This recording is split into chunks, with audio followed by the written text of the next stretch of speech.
اللہ اکبر اللہ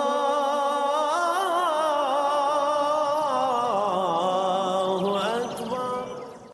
اعوذ باللہ من الشیطان الرجیم، بسم اللہ الرحمن الرحیم۔ فکر اقبال میں تمام ساتھیوں کو خوش آمدید کہتا ہوں۔ بہت اہم بات ہے، بہت اہم، اور خاص طور پر ان لوگوں کے لیے جو گناہ گار ہیں۔ اس دور میں ہر بندہ گناہ گار ہی ہے تقریباً۔ مکالمہ ہے حضور غوث پاک کا اور اللہ تعالیٰ کا۔ اللہ تعالیٰ فرما رہے ہیں حضور غوث پاک سے، گناہ گاروں کو فضل و کرم کی خوشخبری سناؤ، گناہ گاروں کو، اور خود پسندوں کو انصاف کی خوشخبری سناؤ۔ اطاعت کرنے والے نعمتوں کو یاد کرتے ہیں اور گناہ گار رحم فرمانے والے کو یاد کرتے ہیں۔ گناہ گار جو ہوتا ہے اس کے اندر وہ کوالٹی بھی ہوتی ہے، اگرچہ وہ گناہ گار ہے، اس کے اندر وہ کوالٹی بھی ہوتی ہے کہ وہ اللہ سے دور نہیں ہوتا۔ کیوں نہیں ہوتا؟ کیونکہ گناہ گار عاجز ہوتا ہے، اور عاجزی انوار اور نور کا منبع ہے۔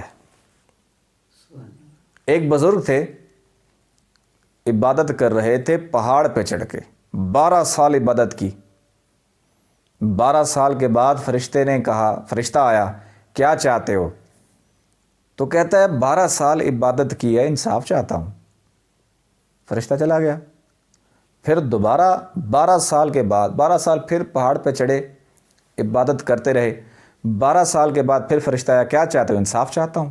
اتنی عبادت کی، اللہ کو کہو نواز دے۔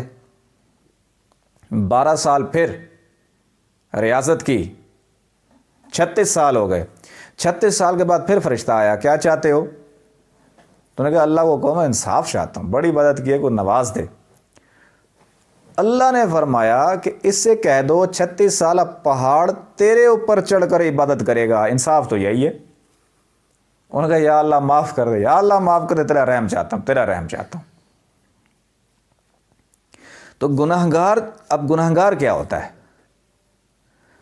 سرکار مرشد پاک ہمارے تھے، ابھی لڑکپن تھا، جوانی تھی بھرپور، اور چلہ کشی نہیں کی تھی۔ داتا علی ہجویری رحمۃ اللہ علیہ، آپ ان کے مزار پہ گئے، وہاں مسجد میں نماز پڑھی ہے، اور ایک بوڑھا سا شخص ٹھہرا ہے، جوتیاں اٹھا کے ٹھیک کر رہا ہے۔ ہمارے مرشد پاک نے نماز ادا کی، نماز ادا کرنے کے بعد واپس آئے تو بوڑھا جوتیاں ہی ٹھیک کر رہا تھا۔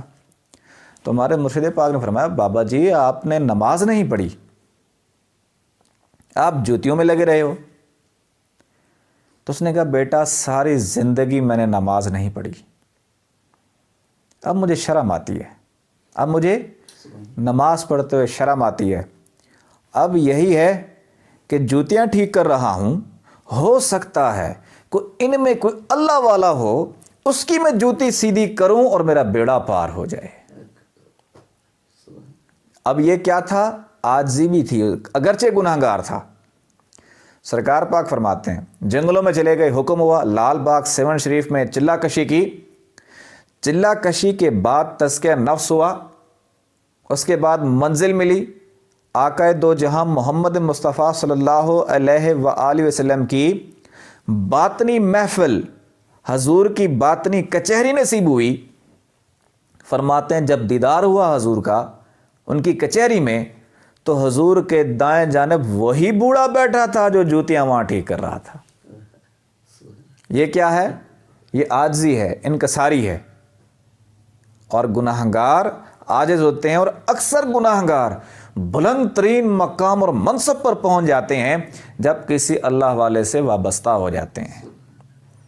اور جو اطاعت کرنے والے ہیں، اطاعت کرنے والے صرف اپنی اطاعت کی وجہ سے صرف جنت تک رہتے ہیں، رب کی ذات تک اکثر نہیں پہنچ سکتے۔